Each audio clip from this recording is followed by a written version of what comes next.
Number 27. What is the effect of adrenaline on pulse rate and blood glucose concentration? Adrenaline is released when a person or an animal is in danger, frightened, or scared. So it makes the response called fight or fight. And in order to flight or fight, one should be ready, right?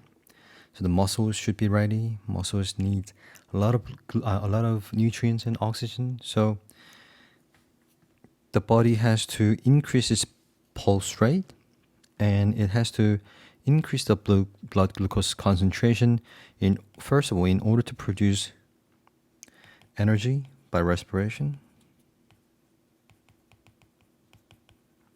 because the respiration needs glucose.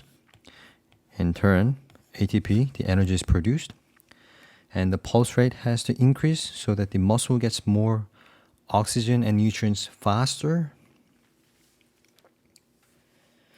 So the pulse rate has to increase and blood glucose concentration also has to increase. So the answer should be D.